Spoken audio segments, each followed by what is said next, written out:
Vamos lá, pessoal, vamos dar continuidade então à análise da medida 936 de 2020, medida provisória 936 de 2020. A nossa análise agora começa a partir da seção 4, que fala da suspensão temporária do contrato de trabalho. Tudo bem? O artigo 8º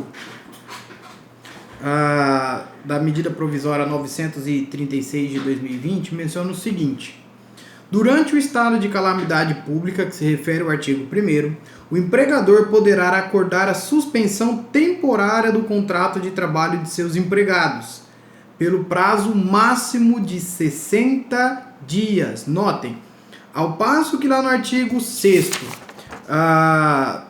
artigo 7º, eu tenho a possibilidade de redução da jornada de trabalho e do salário pelo prazo de 90 dias, quando eu falo da suspensão do contrato de trabalho, eu tenho prazo de 60 dias no máximo. Durante o estado de calamidade pública, que se refere ao artigo 1º, estou lendo de novo, o empregado poderá acordar a suspensão temporária do contrato de trabalho de seus empregados, pelo prazo máximo de 60 dias, que poderá ser fracionado em até 2 períodos de 30 dias. Parágrafo 1º. A suspensão temporária do contrato de trabalho será pactuada por acordo individual escrito entre empregado e empregador. Então eu preciso de um acordo escrito, de um lado o empregado, do outro o empregador, tudo bem? Que será encaminhado ao empregado com antecedência de no mínimo 2 dias corridos. É o mesmo prazo quando do contrato que reduz a jornada de trabalho e reduz o salário, beleza? Bom, o parágrafo 2º vai lá e menciona o seguinte: durante o período de suspensão temporária do contrato de trabalho, ou seja, durante o período em que estiver suspenso o contrato de trabalho, o empregado, inciso 1º, fará jus a todos os benefícios concedidos pelo empregador aos seus empregados. Então aí a gente começa a verificar que ele faz jus ainda, continua fazendo jus ao recebimento dos vales-refeição ou de alimentação, do plano de saúde, do plano odontológico que ele fazia jus antes da suspensão do contrato de trabalho. O que a gente pode aí, num primeiro momento, questionar é a respeito do vale-transporte. Porque se eu tenho a suspensão do contrato de trabalho e a não necessidade de ir ao trabalho, eu perco o requisito que é usar o transporte público para ter o direito do vale-transporte. Mas a questão, por exemplo, do plano de saúde permanece tendo o trabalhador este direito, beleza? O inciso 2º fala: ficará autorizado a recolher para o regime geral de previdência social na qualidade de segurado facultativo, ou seja, o empregado poderá, se quiser, continuar contribuindo para o INSS nesses 60 dias, aí, teoricamente 2 meses, a gente sabe que não pode contar cada 30 dias um mês, porque tem mês de 31, tem mês de 28 dias, mas basicamente, nesse prazo aí, 60 dias, beleza? Parágrafo 3º. O contrato de trabalho será restabelecido no prazo de 2 dias, corridos contados. E aí, pessoal, é a mesma forma de restabelecimento do contrato de trabalho em caso de redução de jornada e de salário. Primeiro, da cessação do estado de calamidade pública, quando acabar o estado de calamidade pública, né? Segundo, da data estabelecida no acordo individual como termo de encerramento do período e suspensão pactuado, ou seja, quando você faz o contrato, da mesma forma, você fala, olha, vai estar suspenso de tal dia a tal dia. Chegou naquele dia final, automaticamente, o contrato de trabalho vai ser restabelecido da maneira que era antes da suspensão, 2 dias corridos depois. Ou, inciso 3º, da data de comunicação do empregador que informe ao empregado sobre a decisão de antecipar o fim do período de suspensão pactuado. Beleza? Tranquilo? Bom, parágrafo 4º vai lá e menciona: se durante o período de suspensão temporária do contrato de trabalho, o empregado mantiver as atividades de trabalho, ainda que parcialmente, por meio de teletrabalho, trabalho remoto ou trabalho à distância, ficará descaracterizada a suspensão temporária do contrato de trabalho. Ou seja, se é uma suspensão, essa suspensão tem que ser total. Eu não posso falar assim, olha, eu vou suspender, mas você vai continuar trabalhando por teletrabalho. Aquele previsto lá no 927, na MP 927. Não, eu tenho que suspender tudo. Porque ele fala, olha, ficará descaracterizada a suspensão temporária do contrato de trabalho.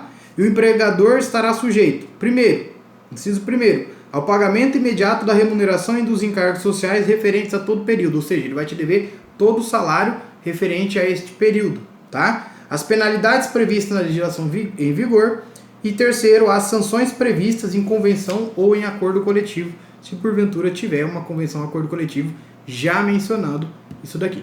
Beleza? Bom, parágrafo 5º, ainda do artigo 8º. A empresa que tiver auferido no ano calendário de 2019, receita bruta superior a 4.800.000 reais, somente poderá suspender o contrato de trabalho de seus empregados mediante o pagamento de ajuda compensatória mensal no valor de 30% do salário do empregado. É aquilo que eu disse anteriormente, né? Se a empresa tiver uma renda bruta superior a 4.800.000 reais no ano de 2019, né, o ano base de 2019, ela pode suspender o contrato de trabalho? Ela pode suspender o contrato de trabalho, desde que, mesmo suspendendo, ela vai pagar a você 30% do valor do seu salário. E aí os outros 70%, você vai receber o quê? 70% do valor que você teria a título de seguro-desemprego se estivesse recebendo seguro-desemprego. Beleza? Tranquilo? Alguma dúvida quanto a isso? Mande aí nos comentários pra gente, tá? Pessoal, partimos agora então à seção 5 das disposições comuns às medidas de programa emergencial de manutenção do emprego e da renda.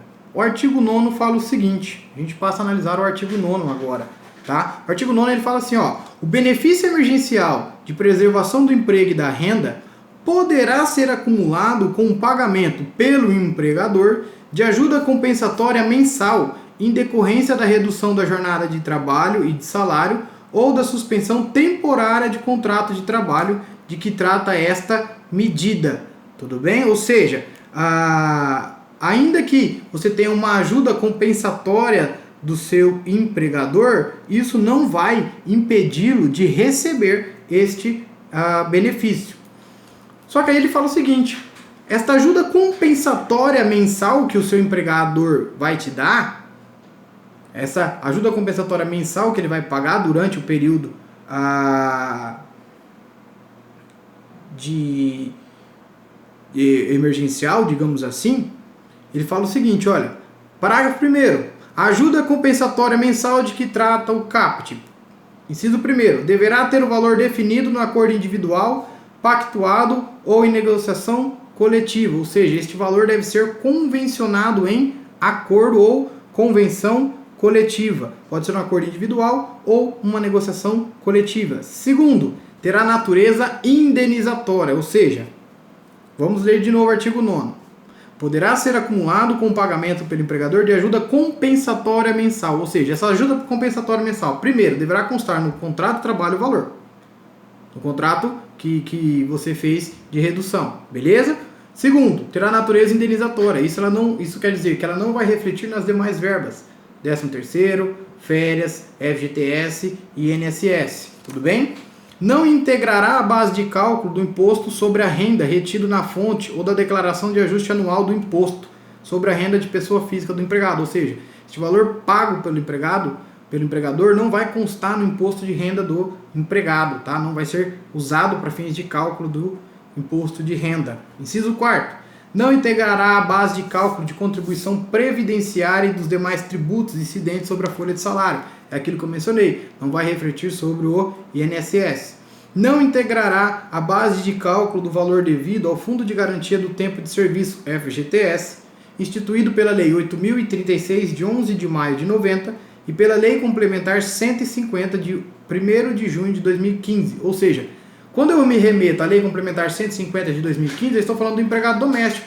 Quer dizer o quê? Que isso daqui também pode ser aplicado aos empregados domésticos. Tranquilo, pessoal? Inciso 6º. Poderá ser excluída do lucro líquido para fins de determinação do imposto de renda sobre a renda da pessoa jurídica e da contribuição social sobre o lucro líquido das pessoas jurídicas tributadas pelo lucro real. Parágrafo 2º fala: Na hipótese de redução proporcional de jornada e de salário, a ajuda compensatória prevista no caput não integrará o salário devido pelo empregador e observará o disposto no parágrafo 1º. Ou seja, essa ajuda compensatória vai ser válida, vai ser devida, no caso de redução, além do salário. Só que esta ajuda compensatória, então vamos imaginar, eu reduzo o seu salário para 1.500, você ganhava 2.000, 25%, você ganha 1.500. Aí eu vou te dar mais R$200 para te ajudar. Esses R$200 também não vão refletir, beleza? Tranquilo, pessoal? Lembrando, essa ajuda compensatória, ela pode ser feita, então pode ser recebido o salário, a ajuda compensatória e o benefício, beleza? Lembrando, poderá ser acumulado, não quer dizer que deverá, tranquilo? Beleza? Artigo 10 fala o seguinte: fica reconhecida a garantia provisória no emprego ao empregado que receber o benefício emergencial de preservação do emprego e da renda, de que trata o artigo 5º, em decorrência da redução da jornada de trabalho e de salário, ou da suspensão temporária do contrato de trabalho, de que trata esta medida provisória, nos seguintes termos. Ou seja, ao empregado que tiver esta redução salarial, ele terá a garantia de estabilidade no emprego. Isto quer dizer o quê? Que ele não vai poder ser demitido, exceto por justa causa, durante um período de tempo.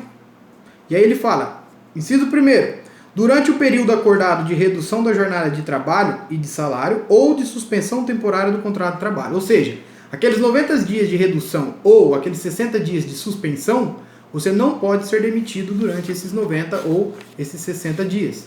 Após o restabelecimento da jornada de trabalho e de salário ou do encerramento da suspensão temporária do contrato de trabalho, por período equivalente ao acordado para a redução ou a suspensão. Ou seja, vamos imaginar, eu tenho uma redução acordada de 90 dias. Então, durante os 90 dias da suspensão, eu não posso ser demitido se não for por justa causa. Justa causa pode. Se não for por justa causa, eu não posso ser demitido. Ok, voltei a trabalhar, eu tenho mais 90 dias. Se eu tenho a suspensão do contrato de trabalho por 60 dias, 60 dias não posso ser demitido. Volto a trabalhar. A partir do momento que eu volto a trabalhar, eu tenho mais 60 dias sem poder ser demitido sem justa causa, aliás. Somente por justa causa. Beleza? Mas e se porventura, mesmo assim, o empregador teimar em te demitir? O que acontece? O parágrafo 1º lá do artigo 10 fala o seguinte, ó. A dispensa sem justa causa que ocorrer durante o período de garantia provisória no emprego, previsto no caput, sujeitará o empregador ao pagamento, além das parcelas rescisórias previstas na legislação em vigor, de indenização no valor de... Ou seja, se você for demitido sem justa causa neste período de estabilidade, você tem direito, primeiro, de todas as verbas, além de uma indenização de, inciso 1º, 50% do salário a que o empregado teria direito no período de garantia provisória no emprego. Ou seja, quanto que você tinha direito no período de garantia provisória? Eu tinha direito do salário de R$2.000. Então você vai receber 50% na hipótese de jornada de trabalho e de salário igual ou superior a 25% e inferior a 50%. Ou seja, se você teve entre 25% e 50% da redução da sua jornada de trabalho, e for demitido no período de estabilidade, você tem direito de receber 50% do salário que você teria direito no período de estabilidade provisória. Beleza? Você teria direito de receber 75% do salário a que o empregado teria direito no período de garantia provisória no emprego, na hipótese de redução de jornada de trabalho e de salário igual ou superior a 50% e inferior a 70%. Ou seja, se você teve uma redução do seu salário lá, né, de acordo com o artigo 7º, de entre 50% e 70%, e você for demitido no período de estabilidade provisória, além de todas as verbas, você tem direito de receber 75% de um salário que você teria durante a sua estabilidade provisória. E o inciso 3º fala o seguinte: 100% do salário a que o empregado teria direito no período de garantia provisória no emprego, nas hipóteses de redução de jornada de trabalho e de salário em percentual superior a 70% ou de suspensão temporária do contrato de trabalho. Ou seja, se você teve uma redução da sua carga horária e do seu salário superior a 70% ou a suspensão do seu contrato de trabalho, voltou a trabalhar e foi demitido durante o período de estabilidade provisória, você tem direito de um salário que você teria durante esta estabilidade, beleza? O disposto neste artigo não se aplica, parágrafo 2º, o disposto neste artigo não se aplica às hipóteses de dispensa a pedido ou por justa causa do empregado. Tranquilo, pessoal? Beleza? Bom, continuando, o artigo 11 menciona as medidas de redução de jornada de trabalho e de salário ou de suspensão temporária de contrato de trabalho de que trata esta medida provisória poderão ser celebradas por meio de negociação coletiva, observado o disposto no artigo 7º, no artigo 8º e no parágrafo 1º deste artigo. Ou seja, é possível também, além de fazer por acordo individual escrito, também fazer isso daí por meio de convenção coletiva. E aí o parágrafo 1º do artigo 11 fala: a convenção ou um acordo coletivo de trabalho poderão estabelecer percentuais de jornada de trabalho e de salário diversos previstos no inciso 3º do caput do artigo 7º. Como assim? Lembra lá no artigo 7º eu falei, olha, a redução ela pode ser de 25%, de 50% ou de 70%. Certo? Ok.